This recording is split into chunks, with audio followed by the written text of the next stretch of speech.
Desaparece gente. Desaparecen aviones. Desaparecen barcos. ¿O no? ¿Estas desapariciones son accidentes? ¿O son cuentos chinos, consecuencia de causas naturales o de causas sobrenaturales? ¿Se puede pasar a otro punto del tiempo y el espacio? ¿Qué desaparición es más difícil de explicar? ¿Y cuál es más difícil de aceptar?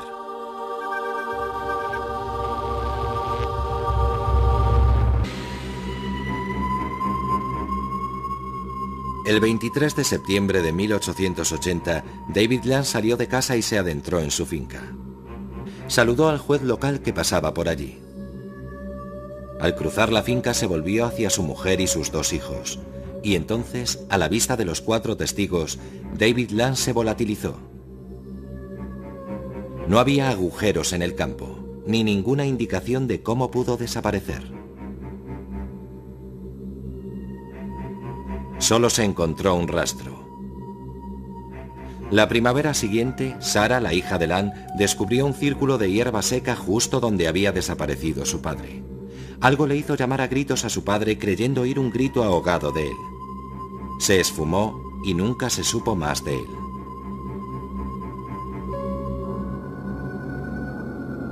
Pero ¿cómo puede alguien desaparecer de repente?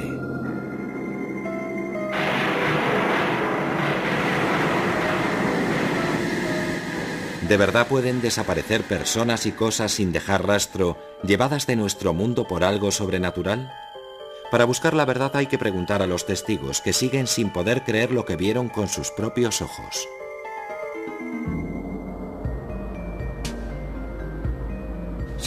Me ha pasado varias veces. Voy conduciendo por una carretera recta y al mirar por el retrovisor reparo en un coche detrás de mí. Vuelvo a mirar a los pocos segundos y para mi sorpresa no hay nada. El coche se ha evaporado. Me digo que habrá tomado una bifurcación que yo no he visto. Aunque en una carretera sin curvas es inexplicable que alguien estuviera allí y al momento ya no esté. Es un misterio. Otros no se toman esos misterios tan a la ligera. Mi amigo propuso salir al embalse. Se llegaba por un camino vecinal estrecho. Yo iba delante y vi a esa mujer que venía hacia mí por el camino. Llevaba un vestido de lunares y cuando estaba a unos 20 metros de mí, de pronto se dio media vuelta y pasó por lo que yo tomé por una puerta en el seto. Así que seguimos caminando, y al llegar a la altura donde creí verla desaparecer, descubrí que no había puerta en el seto, y que no había explicación a su desaparición.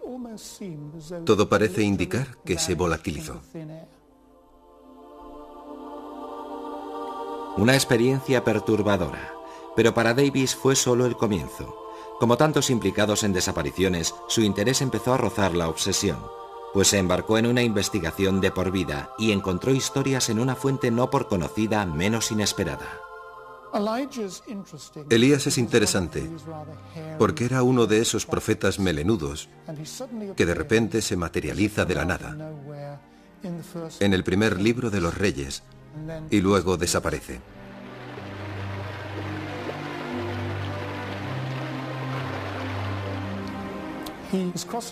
Está cruzando el Jordán con su discípulo y al llegar a la otra orilla descienden del cielo eso que llaman un carro de fuego y caballos de fuego, y al mismo tiempo un tifón parece llevarse a los cielos a Elías, que desaparece.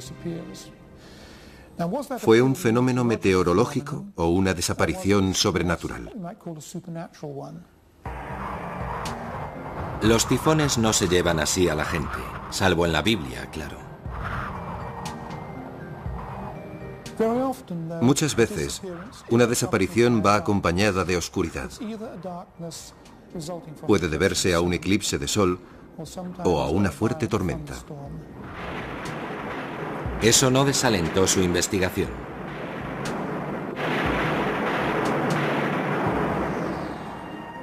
Como tantos obsesionados con las desapariciones, Rodney Davis siguió hasta la antigua Roma y el misterio de Rómulo, fundador de la ciudad. Existen 4, 5 o incluso 6 relatos distintos de su desaparición. Una versión dice que desapareció en el templo de Vulcano. Según otra, fue en un lugar llamado Marisma de la Cabra. En esta ocasión, hay tanto un eclipse de sol como una gran tormenta. En esa oscuridad desaparece y no se le vuelve a ver.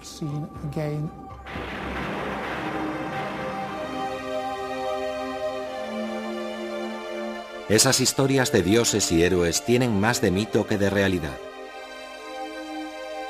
Durante siglos no ha pasado un solo año sin que alguien desapareciera. La de Amelia Earhart es la típica desaparición de la aviación que se convierte en leyenda. Ocurrió hace 60 años y 1 millón de palabras. Y la leyenda sigue creciendo. Cuando desaparece alguien tan famoso y de modo tan misterioso, no podemos dejarlo correr. Necesitamos una explicación. El misterio da paso a la obsesión. Fanáticos como Rick Gillespie intentan localizar la tumba de su heroína. La obsesión de la propia Earhart era dar la vuelta al mundo, aunque fuera por la ruta más peligrosa, cerca del Ecuador, sobrevolando océanos. Su avión era un Lockheed Electra especialmente preparado. Su primer intento casi terminó en desastre. Pero Earhart no se amilanaba fácilmente. Aplazó el vuelo y el 20 de mayo de 1937 sobrevoló América hasta su primera escala en Florida. Según las malas lenguas, Fred Noonan, su copiloto, era un gran bebedor, pero Amelia confiaba en él, sobre todo por su conocimiento del Pacífico. En Miami se revisó a fondo el Electra. En la madrugada del 1 de junio reanudó su viaje. El mundo entero contenía el aliento esperando noticias de cada escala. Cruzó el Atlántico, sobrevoló el desierto africano y siguió hasta lugares de nombres evocadores, como Karachi, Calcuta, Rangún, Bangkok. Tras algunos contratiempos menores y una tormenta monzónica, el 1 de julio llegó a Papúa Nueva Guinea.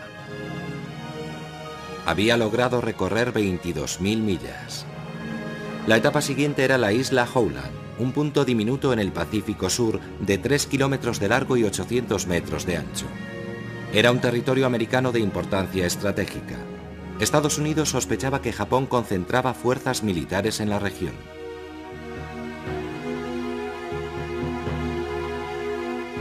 Amelia sobrevolaría el polvorín.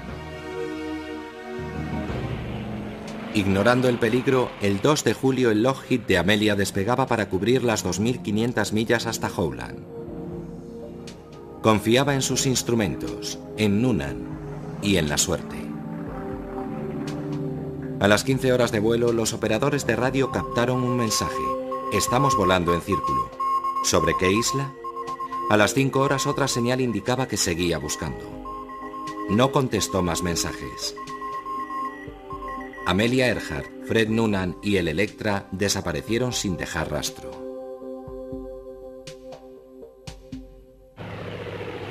Casi un centenar de aviones peinaron el Pacífico. No encontraron nada. Durante la búsqueda, se creyó oír sus llamadas de socorro. Se esperaba encontrarla en cualquier momento. Pero no fue así. Se pusieron muchas esperanzas en el rescate y en el éxito de tanto despliegue naval, pero fue inútil. Lo único que aparecieron fueron rumores. Se barajó su captura por los japoneses, o que hubiera partido en misión de espionaje. En los años 60, un equipo de periodistas americanos encontró testigos en Saipán. Hablaron de un avión que cayó al mar y de un hombre y una mujer cautivos. Saipán estaba dentro del área de autonomía del avión, pero no había pruebas concluyentes. Entonces Gillespie tropezó con algo que otros habían pasado por alto. Hace poco, por un documento hallado en los archivos de una nación del Pacífico, supimos que en 1940, es decir, 3 años después de la desaparición de Earhart, las autoridades británicas encontraron los restos de una persona abandonada en la isla que falleció allí tras intentar sobrevivir. Para entonces, la historia de Amelia Earhart tenía el sello de una desaparición clásica. Un viaje épico, una persona famosa, una desaparición repentina.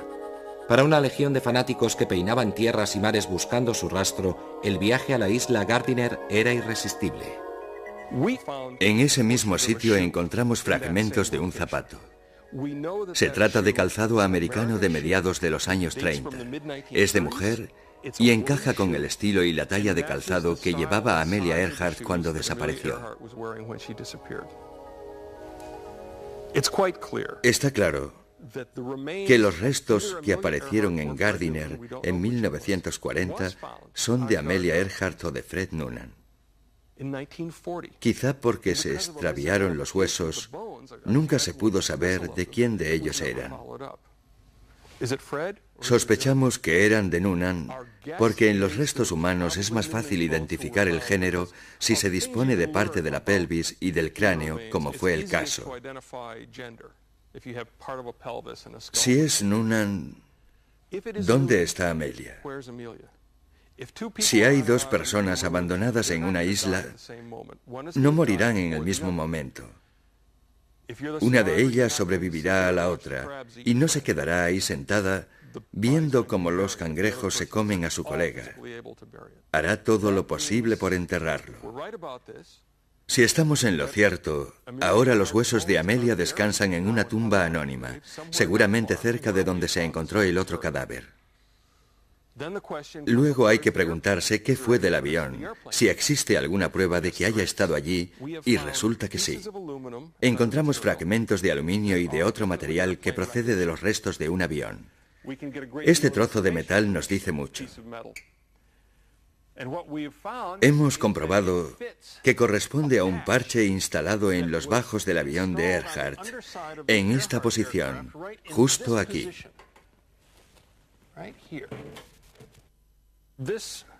Este fragmento es plexiglas y tiene un grosor determinado y una curvatura precisa que permiten identificarlo como un fragmento de ventanilla lateral del Lockheed Electra de Earhart. Y también es muy importante que no corresponde a uno de los aviones de la Segunda Guerra Mundial que había por la región. El último mensaje de Earhart decía: estamos en la línea de posición. No habían divisado Howland y la buscaban volando a lo largo de esa línea. Si Noonan calculó mal la línea de identificación, esta debió ponerle sobre la pista. Volando en esa línea debieron sobrevolar la isla Gardiner.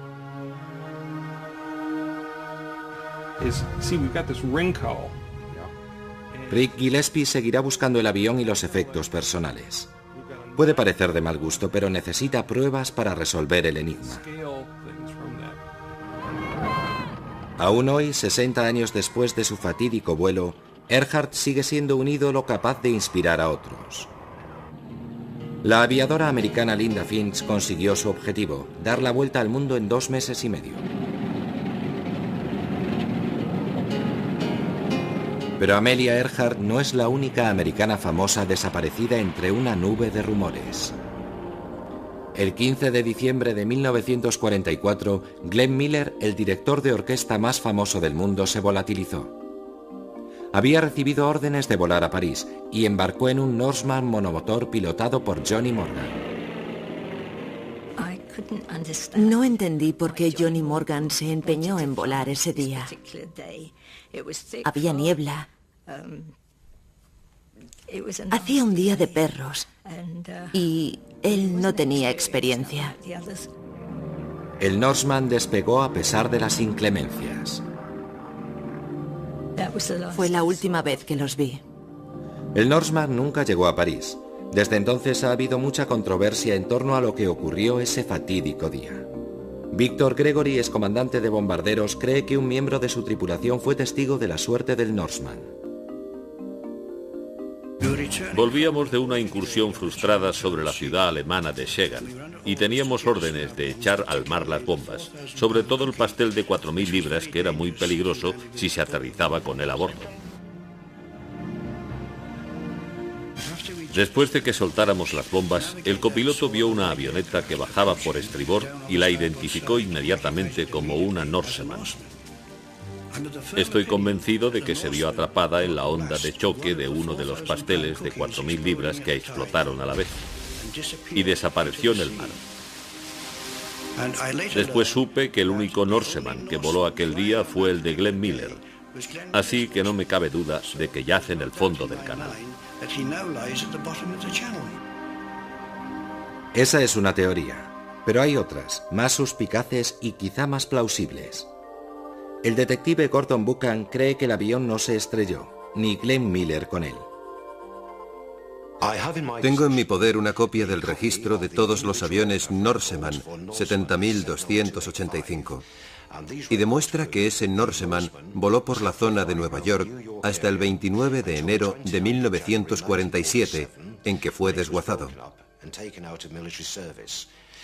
Es decir, unos 3 años después de la supuesta desaparición de Glenn Miller. Cuando hice preguntas y llamé a varias puertas del Ministerio de Defensa, esas puertas se cerraron rotundamente. Nadie, al parecer, quiere hablar de la desaparición de Miller. Otros también creen que ha habido una tapadera de alto nivel.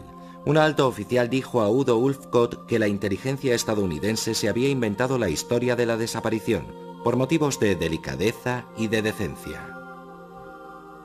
Después de 1945, cuando la inteligencia alemana cooperó con la americana, los americanos mencionaron que Glenn Miller no murió en ese accidente de avión. Los alemanes quisieron saber qué pasó, y los americanos dijeron, bueno, murió en una casa de putas, pero por entonces no podíamos contar eso a la gente, así que inventamos la versión de que murió en un accidente de avión. Para confirmar esto, la familia de Glenn Miller tampoco cree en un accidente. Mi padre Herb, hermano menor de Glenn, no se tragó los cuentos que los militares contaron a la familia. Creía que Glenn padecía una grave enfermedad, cáncer quizás, porque Glenn fumaba como un carretero. En las últimas fotos que tenemos de él, sus uniformes cortados a medida le vienen grandes, le sobran por todas partes. Mi padre cree que murió de muerte natural.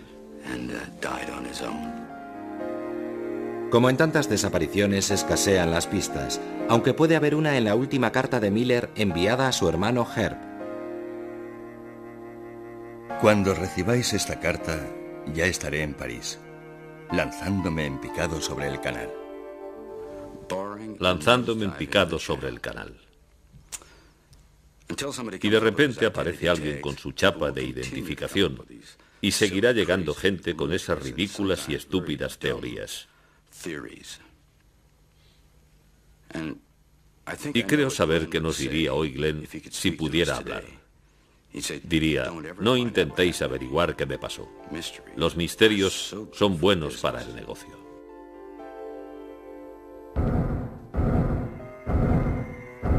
El sexo y la fama son ingredientes explosivos en las desapariciones, tanto como el poder. John Stonehouse era un político ambicioso que hubiera podido llegar a primer ministro británico. La alarma sonó cuando, estando de vacaciones en Florida, no se presentó a un mitin que iba a dar. No apareció, ni tampoco a cenar. Así que echaron abajo la puerta de su habitación y encontraron todas sus cosas, su pasaporte y su dinero, que era mucho. La policía peinó la playa cubana, pero ni rastro. Cada vez que aparecía un cadáver a 200 kilómetros a la redonda, todos se preguntaban si sería él. Corrieron rumores de que tenía problemas financieros, lazos con la mafia, o de que era un agente secreto, y él sin aparecer. Debió ahogarse. Le damos por muerto. Aunque entonces no lo supiera, la policía tenía en sus manos una prueba de peso, su pasaporte. John Stonehouse había leído este libro de Frederick Forsyth. El chacal desaparece asumiendo la identidad de un fallecido. John Stonehouse había acudido a esta tienda de su circunscripción para investigar la historia de un votante fallecido llamado Clyde Markham. Un año después, la policía australiana irrumpió en una casa de Sydney. La verdad salió a la luz. Agobiado por las deudas, Stonehouse había organizado su propia desaparición.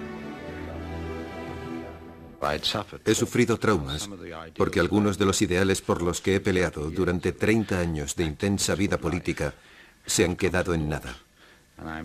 Eso me afligió, me afectó mucho. Es uno de los motivos por los que me vine abajo. Stonehouse estaba acabado, acusado de 21 delitos, entre ellos fraude y usurpación de identidad. Pero Stonehouse desapareció ante todo por un lío de faldas, con su bonita secretaria, Sheila Buckley. Fue su afán por verla lo que puso a la policía sobre la pista de su escondite.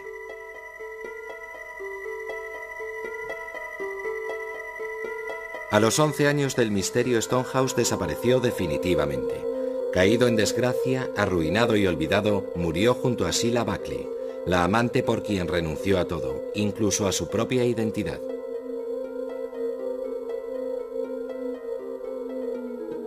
Si la desaparición de aficionado de Stonehouse se debió al más trivial de los motivos, otros son más calculadores y profesionales.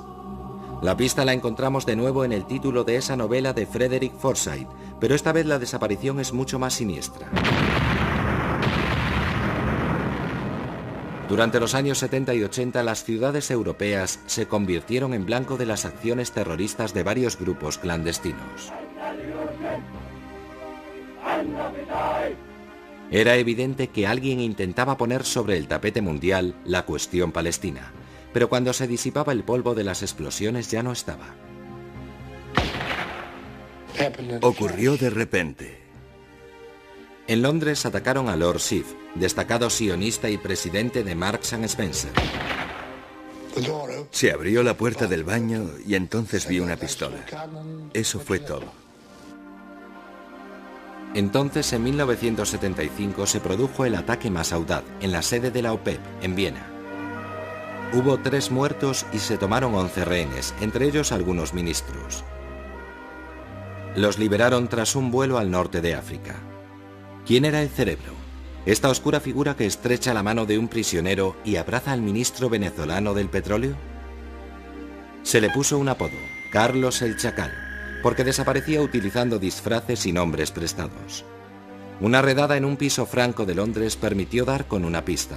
Una anotación en un libro que apareció en un arsenal dio a la prensa el verdadero nombre. Por fin el Chacal tenía una identidad.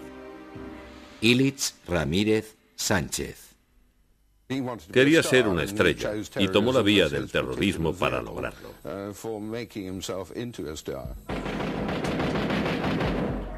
El Chacal utilizaba la más sencilla de las técnicas para desaparecer. Se escondía entre el gentío. Aunque lo buscaban en Europa, frecuentaba pisos francos en Inglaterra y Francia y se escurría cambiando de identidad y de pasaporte. Solo durante los años 70 usó más de 20 identidades distintas. Y tenía amigos secretos e influyentes. Si se estrechaba el cerco, contaba con apoyos suficientes para desaparecer en Europa del Este o en Oriente Medio. Pero la perseverancia del periodista David Yallop acabó dando con él. Es el hombre más buscado del mundo, número 1 en la lista de Interpol desde 1975. Bueno, pues está aquí, en Damasco. Digan lo que digan a Saad al-Idubar, jefe de los servicios secretos, sé que está aquí. En agosto de 1994 le abandonó la suerte. El hombre que durante 2 décadas despistó a la policía fue detenido en una clínica de Jartum cuando estaba anestesiado. Las fuerzas de seguridad sudanesas lo entregaron a Francia. A finales de 1997 fue condenado a cadena perpetua por matar a 2 agentes franceses. Carlos no volvería a desaparecer. La mayor parte de las desapariciones humanas se pueden explicar por sentido común o fuerzas naturales, pero hay algunas que desafían toda lógica y parecen sobrenaturales. Algunas de las más sonadas se han producido en la costa sudeste de América, una pequeña zona famosa por sus inexplicables desapariciones, el llamado Triángulo de las Bermudas. Hay docenas de relatos de barcos, aviones y personas desaparecidas en extrañas circunstancias, como el Witchcraft. El 24 de diciembre de 1967, a una milla de la costa de Miami, un Buoy 7, un yate de recreo, se hizo a la mar con el propietario y un sacerdote a bordo. Al poco emitió un mensaje de llamada urgente al guardacostas. Este tardó unos 20 minutos en alcanzar su posición, pero cuando llegó a la zona, no quedaba rastro del yate. Hacía muy mal tiempo aquella noche. Debieron pensárselo 2 veces antes de salir. Era un barco pequeño, de noche y con mala mar. Para mí no tiene nada de misterioso. Por cada convencido de la existencia del Triángulo de las Bermudas, también hay un escéptico, como Larry Kuss. Cree que muchos de los misterios tienen una respuesta lógica, como el caso del Rubicón, que apareció a la deriva frente a la costa de Florida con solo un perro a bordo. Se desató sobre La Habana uno de los huracanes más fuertes de todos los tiempos. El Rubicón estaba en el puerto, sus amarres se rompieron y el barco salió a alta mar a la deriva hasta que dieron con él.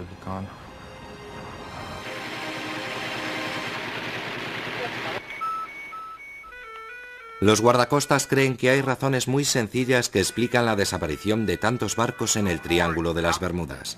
En su opinión, las circunstancias son triviales, la gente está poco preparada y se pierde.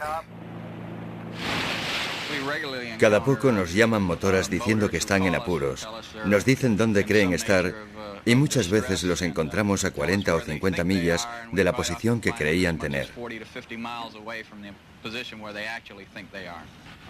En una ocasión me llamó una mujer preguntando dónde estaba Bimini, pues no salía en su mapa.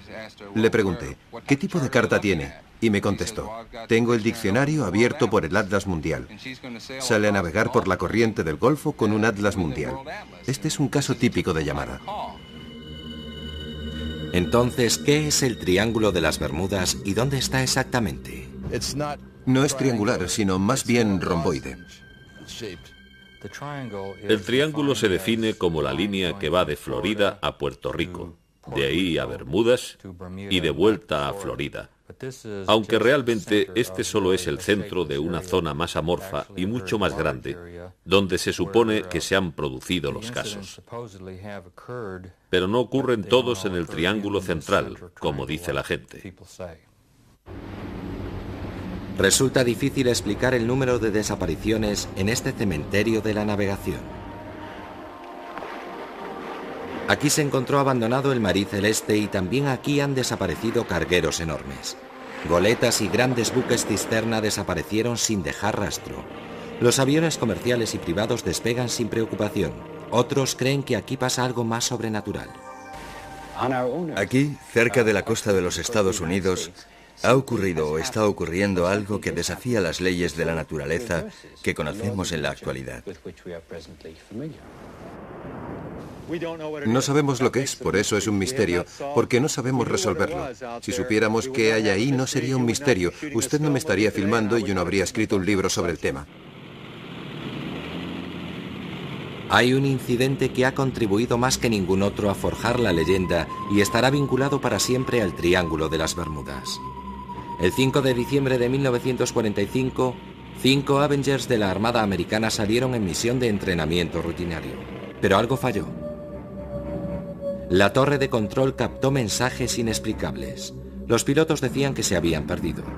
El mar y el cielo parecían extraños. Y luego, Silencio. Se envió un avión de rescate Mariner. También él perdió el contacto por radio. Entonces se acometió un rastreo a fondo día y noche. Se habían esfumado 5 Avengers, un Mariner y 23 tripulantes. Jamás se encontraron supervivientes ni restos del naufragio. Entraron en el triángulo diabólico y no volvieron a salir. El misterio no era tanto cómo se habían perdido, sino cómo pudieron desaparecer. Bueno, los Martin Mariners tenían un historial de explosiones. Llevaban varios miles de litros de combustible y lo que pasó es que el avión explotó en pleno vuelo a los 27 minutos de despegar, como vieron varias personas desde un barco de la Armada.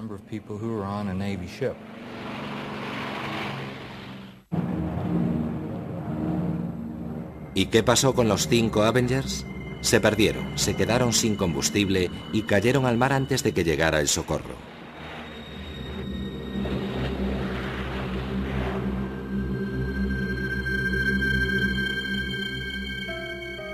La historia del vuelo 19 se ha incorporado a la mitología popular. De vez en cuando aparecen noticias de que han reaparecido aviones perdidos.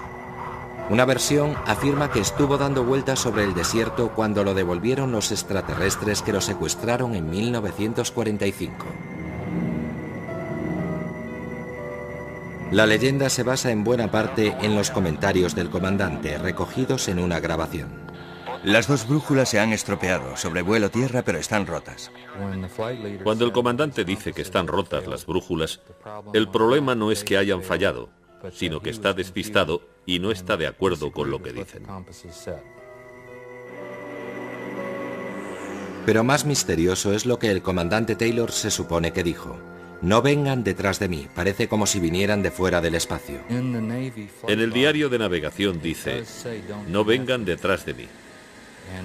Y esto lo decía cuando hablaba con alguien de tierra, el teniente Cox. Y cuando Cox le dice, volaré dirección sur para encontrarte, es cuando Taylor responde, no vengas detrás de mí, ya sé dónde estoy. En 1945, cuando Taylor dice, parece que vienen del espacio exterior, la gente normalmente no hablaba de ovnis. Desde 1947, hemos recibido y analizado entre 1.000 y 2.000 informes procedentes de todo tipo de fuentes. Hemos podido explicar satisfactoriamente la inmensa mayoría.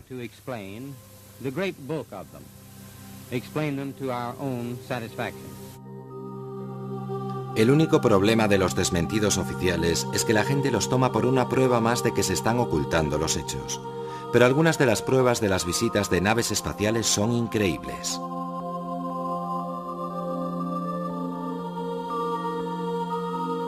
Aunque en la mayor parte de los casos existe una respuesta natural o racional, cada vez hay más casos inexplicables por la implicación de ovnis en la desaparición. Algunos cuentan incluso con la confirmación de testigos oculares. Como casi todo el mundo, al principio Bud Hopkins no creía en el tema. En 1964, mi esposa y un amigo inglés vimos un pequeño objeto metálico, ovalado, como de aluminio blando. No era reflectante, ni tenía luces, ni nada parecido. Eran las 5 de la tarde y buscamos alguna explicación, pensando que sería una especie de globo. No se movía, las nubes avanzaban muy deprisa, y de repente, cuando lo adelantamos y volvimos la vista, ¡zas!, salió disparado desde el mar hacia las nubes. Bajamos corriendo del coche y nos quedamos mirando. Uno de nosotros dijo, será uno de esos ovnis. De golpe me di cuenta de que si era lo que parecía ser, teníamos visita, y el episodio se convertía en el hecho más importante de la historia. Era un objeto sólido, y creo que venía del espacio. ¿Qué estaba pasando? ¿Por qué desaparecía la gente y volvía a aparecer a los pocos minutos? ¿Y qué ocurría entre tanto? Bud Hopkins empezó a investigar y constató que muchas de las víctimas recordaban imágenes recurrentes. Mucha gente menciona un pequeño objeto en una cánula que les insertan en la cavidad nasal con la persona tumbada en la mesa. Por los procedimientos utilizados, parecen tener interés por el sistema nervioso del hombre y por sus órganos reproductivos. Dedican mucha atención a la cabeza. Esta explicación de que la gente desaparece un rato para que los extraterrestres puedan examinar la humanidad puede parecer increíble, pero Hopkins cree que hay casos fuera de duda. El caso de abducción más importante que conozco es el de Linda Cortilla. Ocurrió en Nueva York en noviembre de 1989. Linda recuerda haber percibido una presencia en la habitación justo antes de dormirse y sintió que sus piernas y luego su cuerpo se iban paralizando. Reconoció lo que era por experiencias anteriores, así que abrió los ojos y vio una pequeña figura gris con una cabeza grande de pie junto a la cama. Entonces perdió el conocimiento. Después recuerda haber salido flotando por su ventana del 12º piso en un rayo de luz azulado y subir por un ascensor invisible hasta la nave que aguardaba arriba. Recuerda estar tumbada en una mesa, lo que pasó dentro de la nave, etc., y cómo la devolvieron a su piso. 15 meses después, recibí una carta de 2 hombres que decían ser policías y después reconocieron que eran agentes de seguridad del gobierno, diciendo que estaban en un coche aparcado debajo de la autopista federal, muy cerca del apartamento. A las 3:15 de la madrugada avistaron un ovni sobre el edificio que de pronto encendió las luces y emitió un rayo azul descendente. Vieron 4 figuras en posición fetal salir flotando de la ventana del piso 12. Luego se desplegaron. Una era una mujer en camisón blanco y las otras 3 figuras no eran humanas. Se desplegaron y ascendieron hasta la nave y ésta se elevó sobre la autopista y fue vista hundiéndose en el East River. Es increíble porque se trata de una abducción con testigos, pues he entrevistado a gente de 5 sitios distintos y todos ellos vieron cómo ocurría la totalidad o parte de esa abducción aquella noche. Por ejemplo, una mujer contaba que su coche se detuvo en el puente de Brooklyn, se apagaron los faros y de golpe vio esa luz brillante sobre el edificio de apartamentos y se dio cuenta de que era una nave y vio las figuritas desplegándose por la ventana. Me dijo, era tan real que parecía un truco. Creí que estaban rodando una película con efectos especiales. En este caso hay testimonios de 20 personas. Así que hay que descartar una explicación psicológica, pues como dijo Linda, si estaba alucinando, ¿cómo vio tanta gente mi alucinación? Los ovnis no son la única fuente de relatos que parecen más extraños que la ficción. ¿Qué hay de la capacidad de desaparecer volviéndose invisible?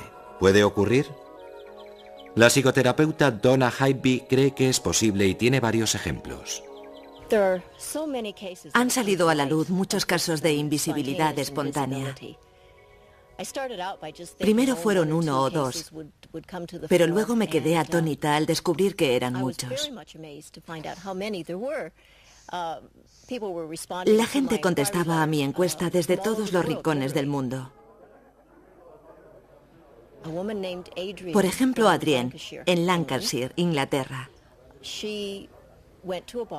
Una noche entró en un bar con un amigo y este tuvo que ir al baño. Ella esperó sentada en el bar. Cuando volvió del aseo, él la buscó. No la vio. Cogió algunas cosas que tenía en la barra y salió corriendo del bar. Ella se quedó allí, preguntándose qué le pasaba, y al poco su amigo volvió a entrar y le preguntó dónde se había metido, qué le había pasado, y ella le contestó, «Pero si no me he movido de mi asiento». Y él dijo, «Imposible, vine aquí y no estabas». Y ella, entre tanto, veía todo totalmente normal, pero por algún motivo, durante unos instantes se volvió literalmente invisible.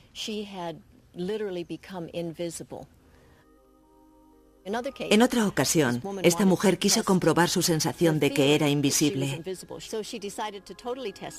Así que entró en el aseo de caballeros. Diciéndose que si no la miraban allí, no la mirarían nunca. Y dice que nadie la vio. Dejando a un lado los ovnis y lo paranormal, ¿Existe una base científica para las desapariciones? La idea de Einstein era que es la materia, la energía materializada, la que induce la curvatura del espacio y el tiempo. Según Einstein, teóricamente es posible viajar en el tiempo. Entonces, ¿podría desaparecer una persona al viajar al futuro? Para que esto funcione, Einstein sugirió un concepto asombroso, llamado antimateria.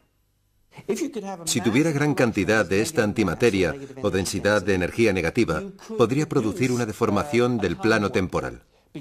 Al provocar esta curvatura negativa del espacio y el tiempo, este se vuelve más lento y permite hacer cosas que aterrarían al más entusiasta de la ciencia ficción.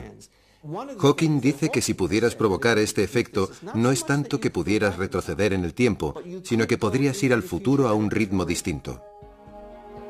Esta deformación del tiempo podría tener que ver con los llamados túneles del tiempo, que pueden conducir a la desaparición al conectar dos momentos en el tiempo producidos en el mismo punto en el espacio. Nuestro universo es tridimensional, pero podemos imaginar que es bidimensional como esta hoja de papel. Y si vivimos en Pasadena, aquí, y aquí está Londres, hay miles de kilómetros entre las dos. El universo es curvo, así que a través del hiperespacio, la distancia de Pasadena a Londres es solo de unos metros. Y aquí está este pequeño conducto, este túnel que nos llevará de Pasadena a Londres por esta distancia tan corta. Imaginemos un túnel con una boca aquí y otra allí. Hay tres posibilidades de distorsión del tiempo. La primera sería que si meto el brazo por esta boca, aparece por allí al mismo tiempo. La segunda posibilidad es que cuando meto el brazo por este agujero, sale por allí al cabo de algún tiempo. Y la tercera es que si entro por este agujero, salgo por allí antes de haber entrado. Veamos cómo funciona. Sea cual sea el camino, esta deformación del plano temporal provoca una desaparición. Viajar por el tiempo entra dentro de lo posible, pero en ese caso estaríamos invadidos por turistas del futuro. Un tipo extraordinario. Lo llama predicción cronológicamente segura. Protege la historia. Vamos, que no puedes volver al pasado y matar a tu padre y a tu madre, porque entonces no existirías. Sería una contradicción. Quizás se pueda retroceder en el tiempo, pero aún no ha llegado nadie desde el futuro a nuestra era, porque el futuro está muy lejos, y cuanto más retrocedes, más caro te sale. También puede que ya estén aquí y no los veamos, que lleven capas invisibles o algo así. Si son tan listos y con una tecnología tan desarrollada, ¿por qué no puede ser? También puede que estén aquí y los veamos, pero les demos otro nombre, como ovnis o fantasmas o... Para que se pueda viajar en el tiempo, se necesita tanto la relatividad general, que describe una estructura del universo a gran escala, como la mecánica cuántica, que rige varias pequeñas escalas. En su formulación actual, estas dos teorías son incompatibles, así que debemos encontrar otra que las concilie. Quizá la respuesta esté entre la física de los cuerpos grandes, como los planetas, y las fuerzas diminutas que afectan a los átomos. Si existen los viajes en el tiempo, causarán desapariciones en los túneles del tiempo. Una deformación del tiempo. La teoría de que entras en un túnel del tiempo, desapareces y sales en un punto distinto del tiempo y del espacio. Es inverosímil, pero en principio esas cosas están ahí, en la teoría. Creo que dentro de 10 o 15 años conoceremos todas las leyes del punto de gravedad. Mi pronóstico, y estoy dispuesto a apostar fuerte contra Hawking, aunque él no querrá, es que cuando tengamos esas leyes dirán que no se puede hacer una máquina del tiempo y retroceder en el tiempo nunca. No apostaría contra la existencia de máquinas del tiempo. Puede que mi oponente haya visto el futuro y conozca la respuesta. Hasta los matemáticos aceptan que el concepto de viajar en el tiempo es inverosímil, pero teóricamente posible, sobre todo si va asociado a la parte más normal y potente de la vida cotidiana, las emociones. Es posible que bajo su aspecto sobrenatural sean las emociones intensas, la tensión, la ira, el miedo, las que anulan de algún modo las fuerzas de cohesión de los átomos y del cuerpo de la persona. Si las interfieres, dejas como una desilusión que puede estar asociada a la teleportación.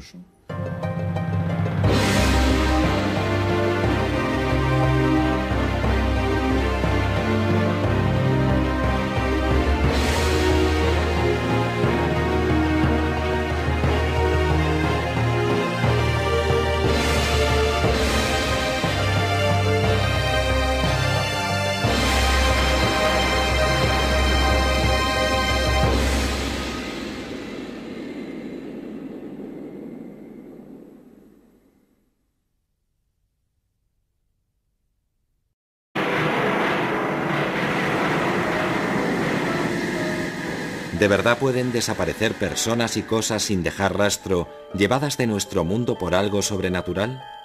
Para buscar la verdad hay que preguntar a los testigos, que siguen sin poder creer lo que vieron con sus propios ojos.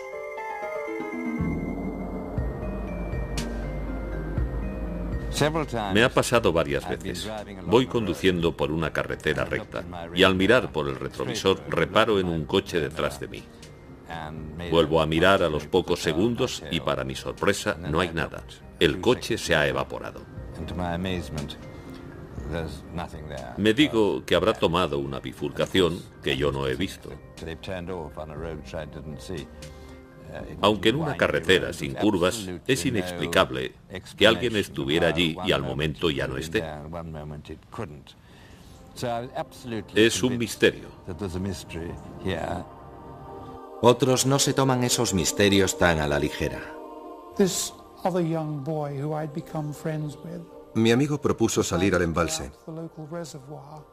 Se llegaba por un camino vecinal estrecho. Yo iba delante y vi a esa mujer que venía hacia mí por el camino. Llevaba un vestido de lunares y cuando estaba a unos 20 metros de mí, de pronto se dio media vuelta y pasó por lo que yo tomé por una puerta en el seto. Así que seguimos caminando, y al llegar a la altura donde creí verla desaparecer, descubrí que no había puerta en el seto y que no había explicación a su desaparición. Todo parece indicar que existen 4, 5 o incluso 6 relatos distintos de su desaparición. Una versión dice que desapareció en el templo de Vulcano. Según otra, fue en un lugar llamado Marisma de la Cabra. En esta ocasión hay tanto un eclipse de sol como una gran tormenta. En esa oscuridad desaparece y no se le vuelve a ver.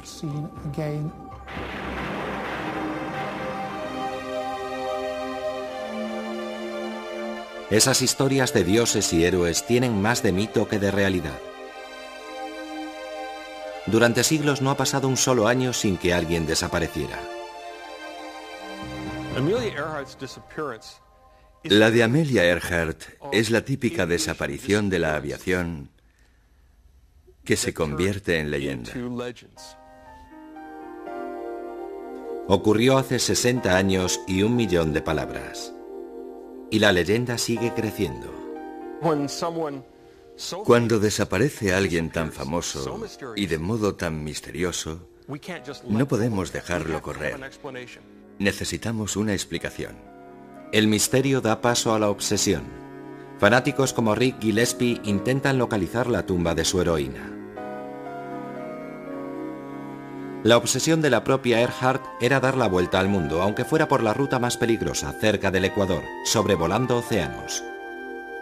Su avión era un Lockheed Electra especialmente preparado. Su primer intento casi terminó en desastre. Pero Earhart no se amilanaba fácilmente.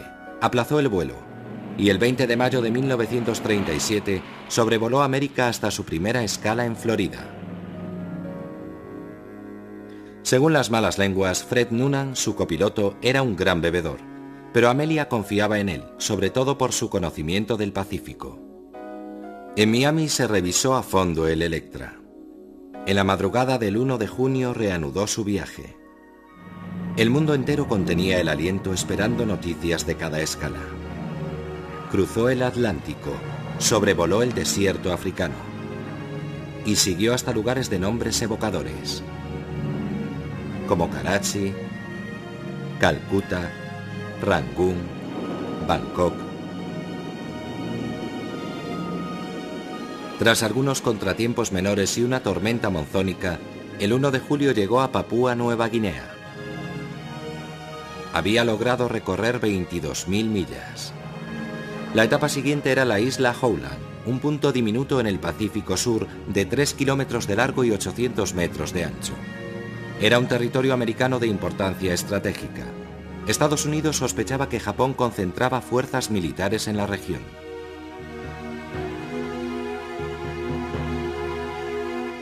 Amelia sobrevolaría el polvorín. Ignorando el peligro, el 2 de julio el Lockheed de Amelia despegaba para cubrir las 2.500 millas hasta Howland. Confiaba en sus instrumentos, en Noonan y en la suerte. A las 15 horas de vuelo, los operadores de radio captaron un mensaje. Estamos volando en círculo. ¿Sobre qué isla?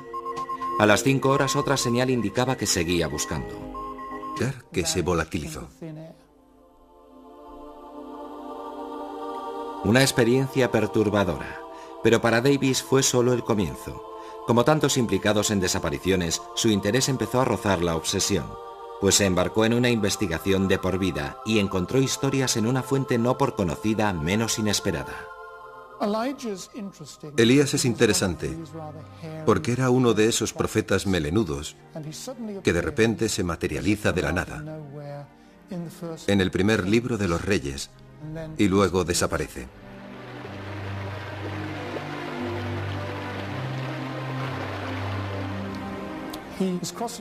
Está cruzando el Jordán con su discípulo, y al llegar a la otra orilla, descienden del cielo eso que llaman un carro de fuego y caballos de fuego, y al mismo tiempo un tifón parece llevarse a los cielos a Elías, que desaparece.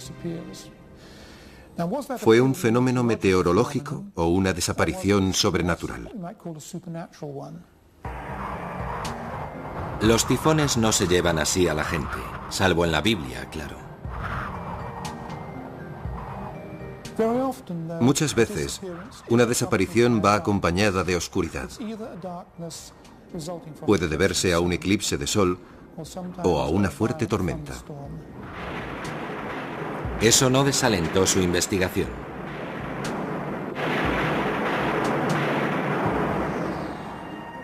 Como tantos obsesionados con las desapariciones, Rodney Davis siguió hasta la antigua Roma y el misterio de Rómulo, fundador de la ciudad.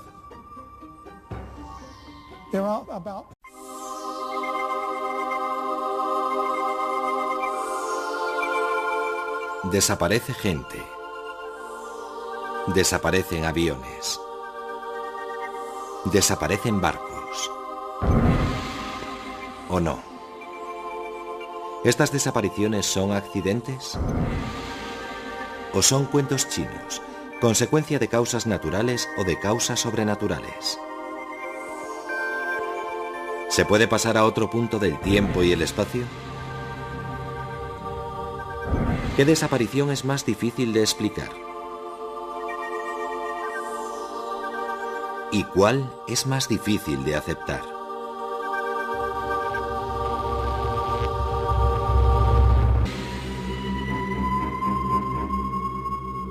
El 23 de septiembre de 1880, David Land salió de casa y se adentró en su finca. Saludó al juez local que pasaba por allí.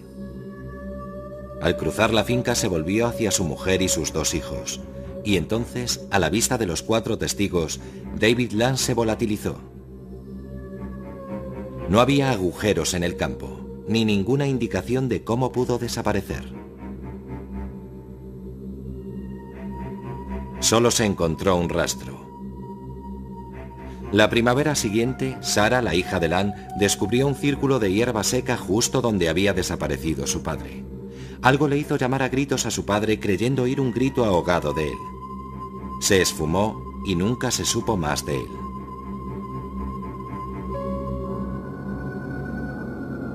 Pero ¿cómo puede alguien desaparecer de repente?